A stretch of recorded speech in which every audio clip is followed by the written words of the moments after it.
The dust clung to her skirts like shadows that would not let go, whispering of hunger, grief, and nights too long without shelter.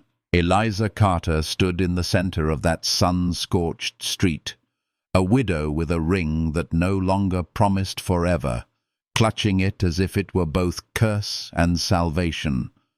Around her, voices hushed, eyes narrowed, yet no one offered bread, no one offered warmth.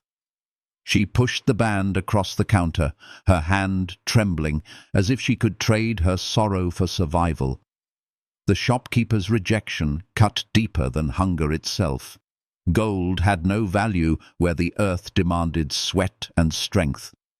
Her heart clenched, not only from the emptiness in her stomach, but from the weight of memories she could not feed on.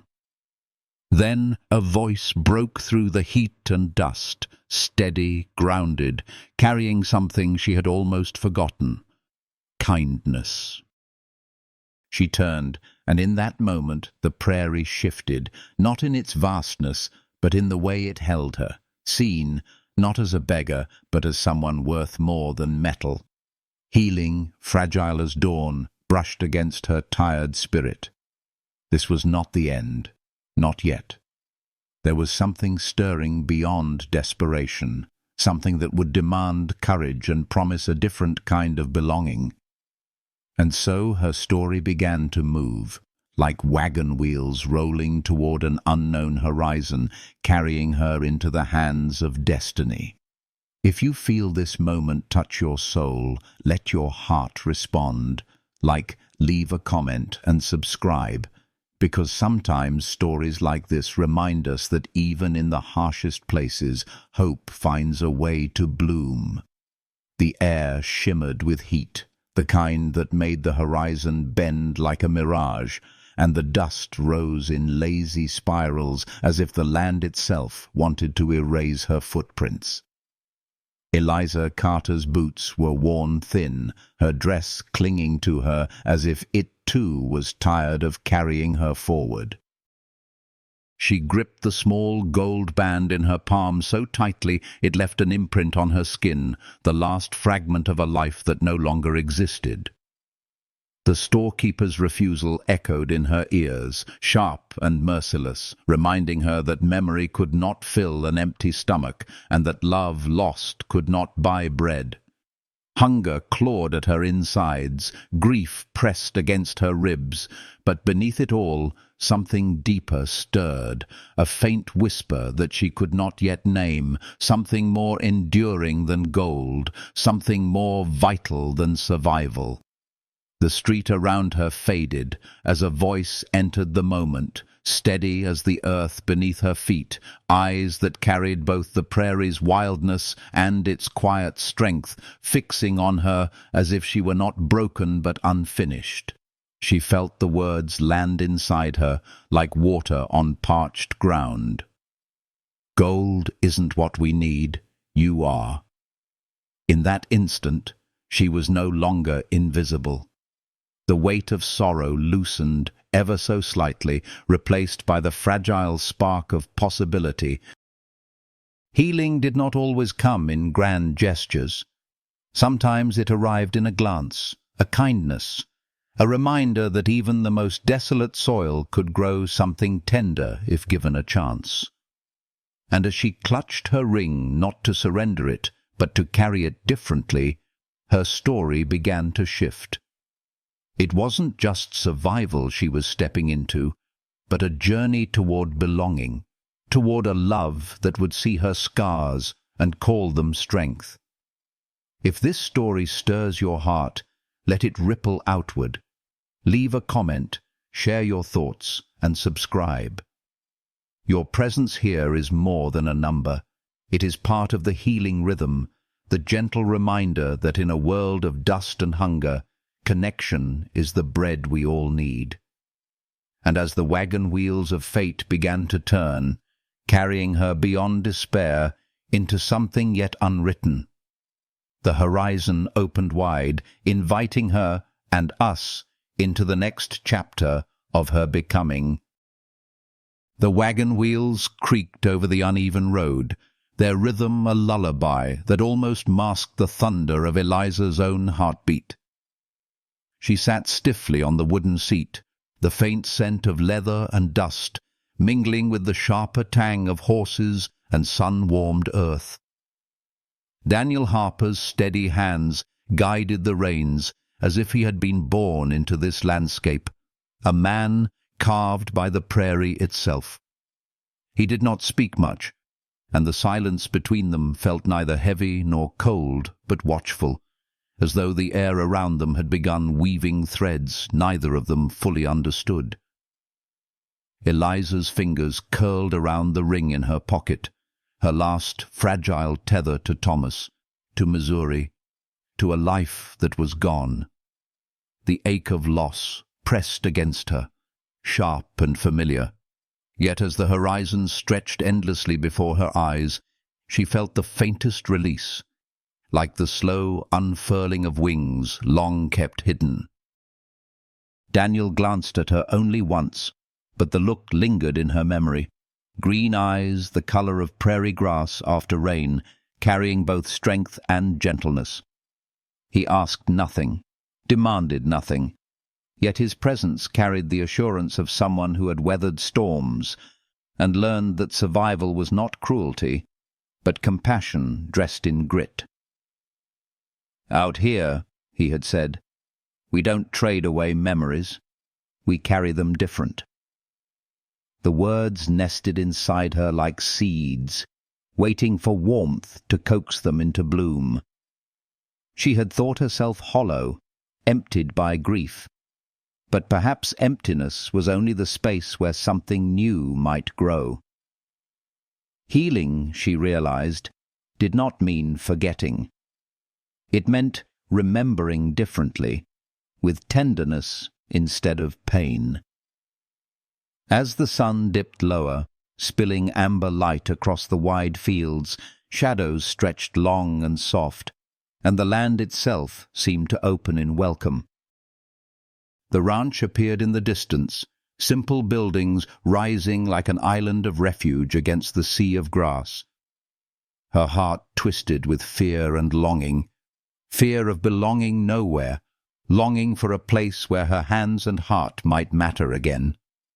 She tightened her grip on the ring, then loosened it, breathing with the land's rhythm, telling herself that perhaps this was not an ending, but a threshold.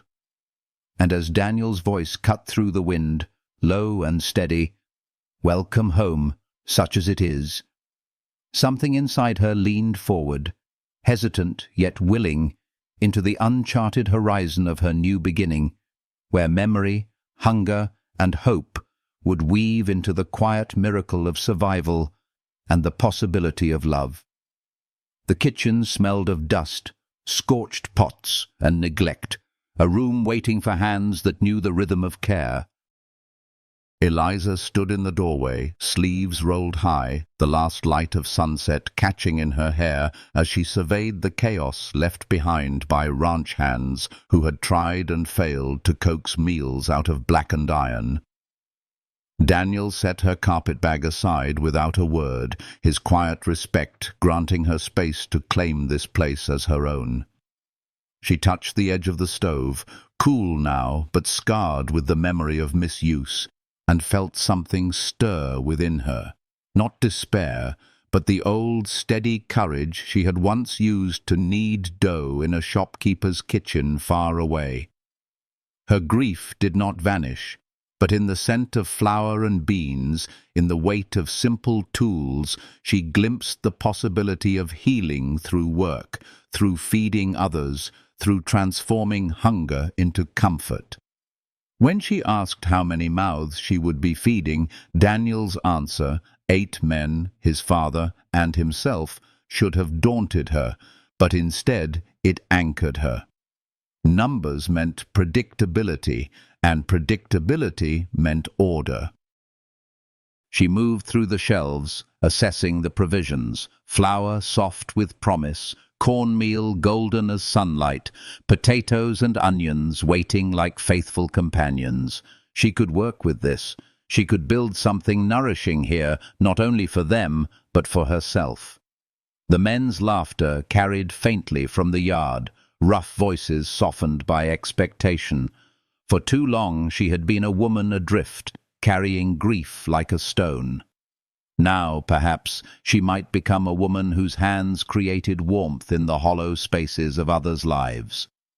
As Daniel fetched water, she lit the stove, coaxing flame from embers, her motions sure and steady despite the tremor of exhaustion in her limbs. The fire caught, sparks leaping like hope itself.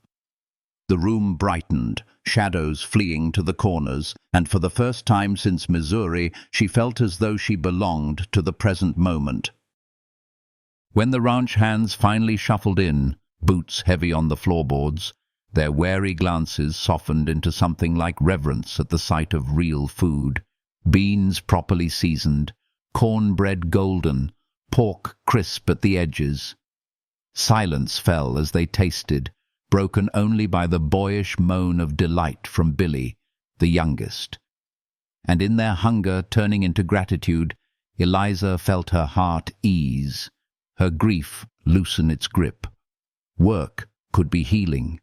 Kindness could be rebuilding. And as Daniel's eyes met hers across the table, steady and warm, she realized she had stepped across an invisible threshold. She was no longer a stranger. She was becoming part of something larger than herself, a rhythm of survival and tenderness that promised to grow into a future she could not yet name. Morning broke with the faint blush of rose across the prairie sky, and Eliza was already awake, hands moving with quiet purpose. The kitchen, once cold and lifeless, now pulsed with warmth as firelight flickered across the iron stove and the smell of biscuits and coffee filled the air. She worked in rhythm with the dawn, every movement a kind of healing, stirring, kneading, pouring, as though each act of care stitched something back together inside her. The men came in with boots heavy from chores, faces lined from wind and sun, but their eyes softened at the sight of food waiting, hot and plentiful. She heard their murmured gratitude, simple words that carried more weight than any coin, and her heart absorbed them like parched earth drinking rain. Daniel lingered after the others had gone, leaning against the doorframe with that quiet steadiness that unnerved and comforted her at once. His voice, low and calm, carried a kind of truth that bypassed pride. Gold isn't what we need. You are. The words struck her again, not as charity, but as recognition, a reminder that her worth was not lost with her husband, nor diminished by hardship. She felt her chest tighten, not with grief this time, but with something gentler, something like belonging. When he handed her a small bunch of prairie flowers, awkwardly gathered yet offered with care, her throat burned with unshed tears. Flowers in this harsh land were not luxuries but miracles, fragile and stubborn, just like hope. That night, when the kitchen was quiet and the dishes put away, she placed those flowers by her window, their soft scent mingling with the cool night air.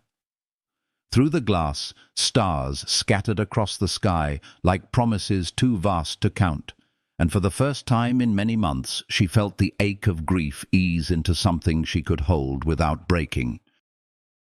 She thought of Thomas and the ring tucked safely away, and she whispered into the silence that she had not forgotten, only learned to carry memory differently.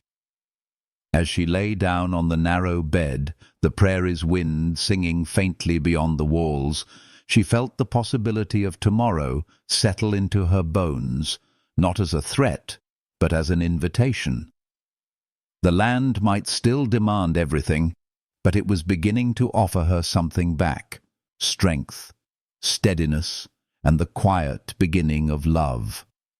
The days began to slip into rhythm, each one braided with labor and quiet revelations.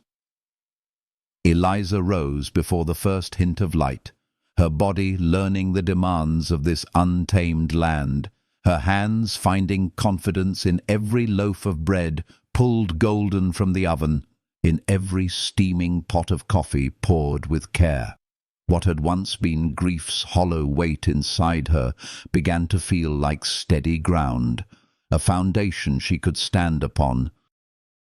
The men came to the table with trust in their eyes, their hunger not only for food, but for the comfort of home.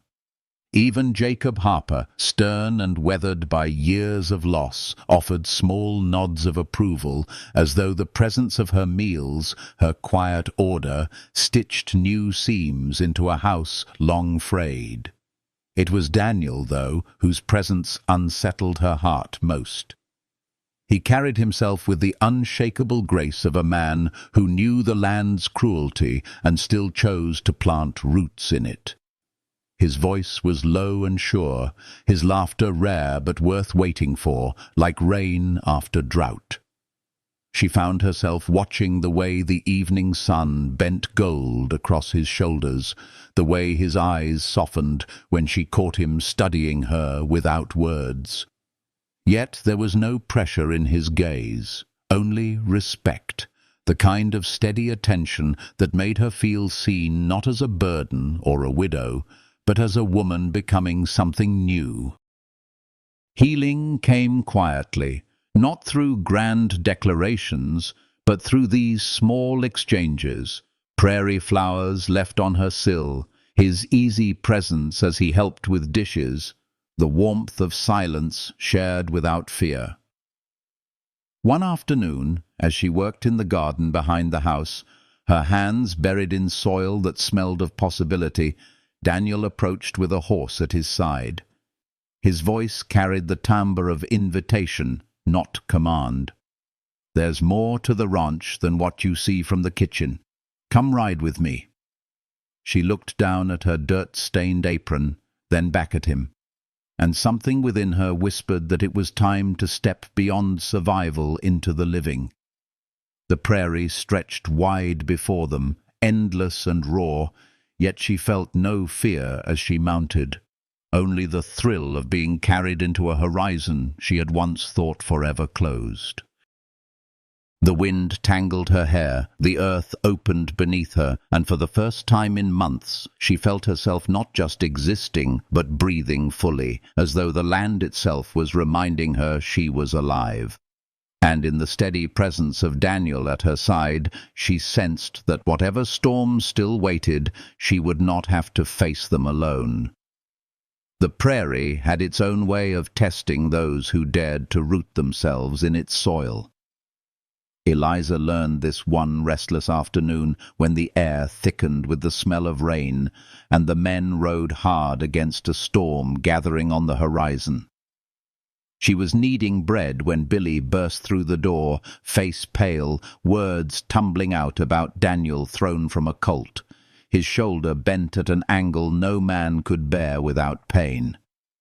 The dough slipped from her fingers, forgotten, as she ran after the boy, skirts catching in the wind.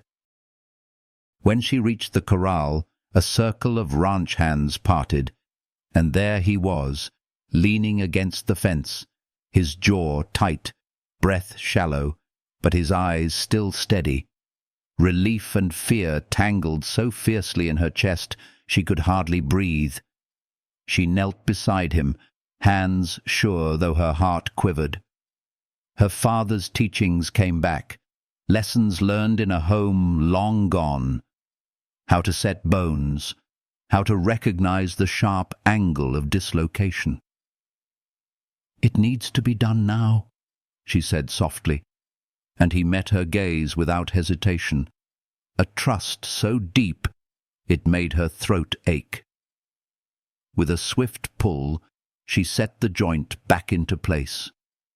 His strangled cry cut through the air, but then his body eased, sweat dampening his brow as he whispered through clenched teeth, "Thank you."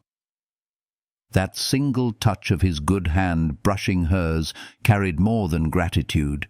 It was acknowledgment, respect, something tender that lingered long after the men led him inside. That evening she brought a tray to his room, simple food meant to strengthen him, though he could hardly manage it one-handed. She cut the meat for him, teasing gently that stubbornness would undo all her work. His laugh, rare and unguarded, filled the room, weaving warmth through the shadows. They spoke of his mother, of her insistence on proper meals, of the life she had built on this harsh land. Eliza listened, her eyes lingering on his face softened by memory, on the lines grief had carved there yet could not erase his quiet strength. When silence fell, it was not heavy, but alive, charged with an unspoken closeness that neither dared name. Later, when she returned to her own small room, the night pressed close with stars burning bright across the sky. She placed her hand against her chest, feeling the echo of his touch, the steadiness of his voice, even in pain.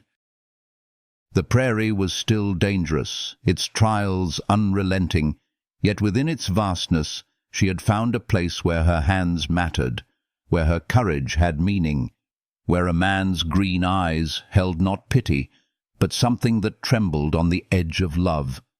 As she drifted into sleep, the scent of rain mingled with the warmth of memory, carrying her gently forward into a tomorrow that felt less like survival and more like the slow unfurling of hope.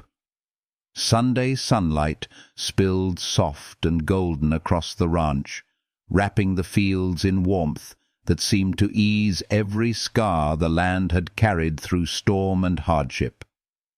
Eliza had risen early, her apron tied neatly, hair pinned with care, though she told herself it was only for the day's chores.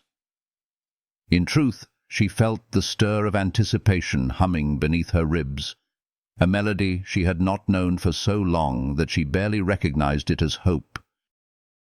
Daniel appeared with 2 saddled horses, his movements slowed by the remnants of his healing shoulder, yet no less graceful, no less sure. "Thought you might like to see more than the kitchen walls," he said, the words simple, but carrying something deeper, an invitation that brushed against the edges of her guarded heart. She hesitated only a moment before taking his hand as he helped her mount. The warmth of his touch lingered, steady and grounding, and together they rode across the prairie. The air smelled of grass and distant rain, the wind catching at her hair, carrying laughter from her lips when the mare beneath her broke into a spirited trot. Daniel guided her toward the cottonwoods, then to the hill where 3 wooden crosses stood, wildflowers blooming stubbornly around their bases. He dismounted, and with quiet reverence she followed, her eyes falling on the graves of his mother and brothers. Silence held them, yet it was not empty. It was full of memory and love. "She'd have liked you," Daniel said at last, his voice roughened with emotion. "The kitchen feels alive again because of you. We all do." Her chest tightened at his words, grief and healing twining together. She wanted to speak, to tell him how her own wounds had begun to knit beneath the rhythm of work and kindness, but her voice faltered. Instead, she reached out, brushing her fingers lightly against his cheek, feeling the warmth of sun and life beneath her touch. His hand covered hers, calloused yet gentle, and his eyes held hers with a rawness that left no space for pretense. "I don't know if I'm ready," she whispered, trembling between fear and longing. "So am I," he admitted, his voice quiet as prayer. "But maybe being afraid together is better than being brave alone." The words settled inside her like rain sinking into dry earth, nourishing what she thought had withered beyond revival. As they rode back, the horizon painted itself in fire and rose, her heart no longer hollow, but alive with a fragile, growing flame.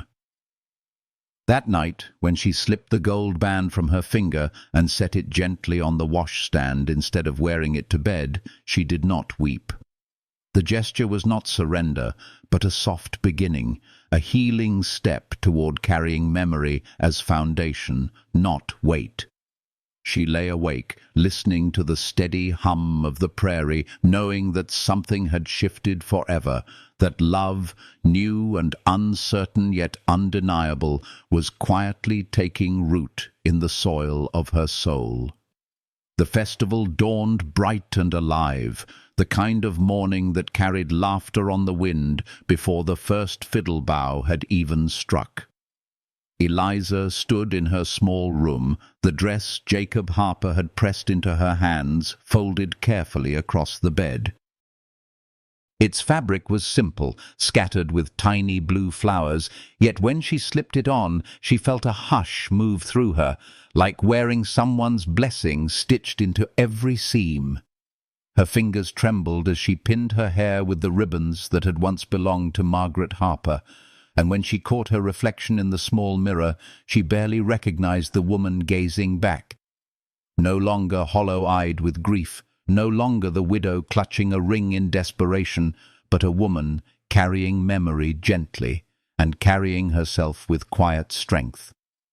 Daniel waited by the buggy, his broad shoulders stiff with nerves he would never admit aloud. When he turned and saw her, his breath caught audibly, and though he tried to cover it with a cough, his eyes betrayed him, green, burning, brighter than prairie grass under summer rain. "You look beautiful," he said, voice roughened as though the words had scraped past walls long held firm. She lowered her gaze, cheeks warm, but inside something bloomed. And the ride into town was quiet. But it was not the silence of strangers.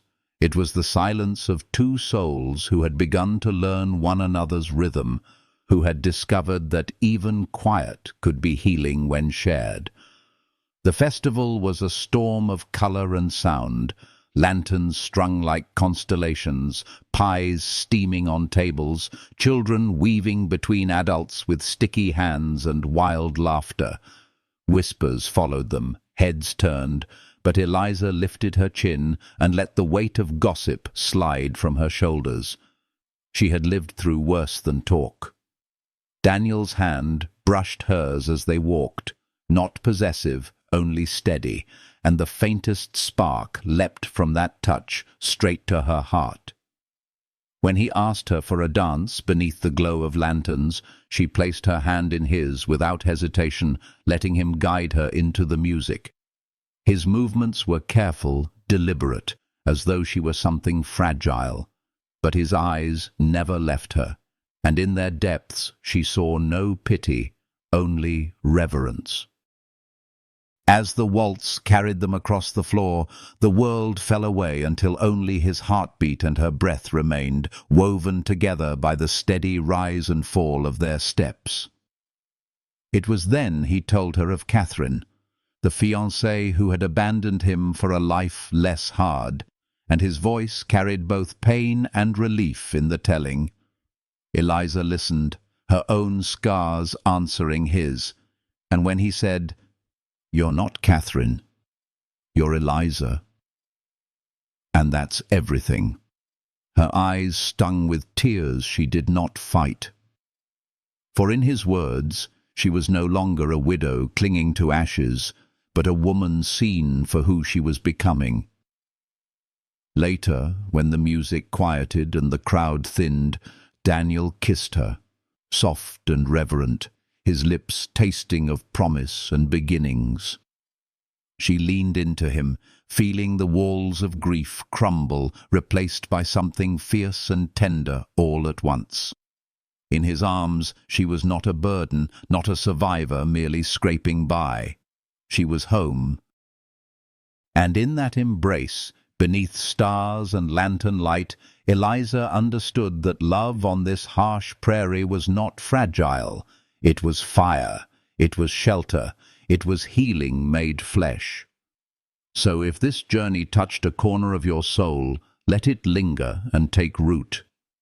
Share your thoughts in the comments. Let your voice be part of this story's echo. And if you found comfort, hope, or healing here, I invite you to like and subscribe so we can keep walking together through more tales that remind us, even in the dust and hardship, love has a way of finding us, and sometimes that is all the gold we will ever need.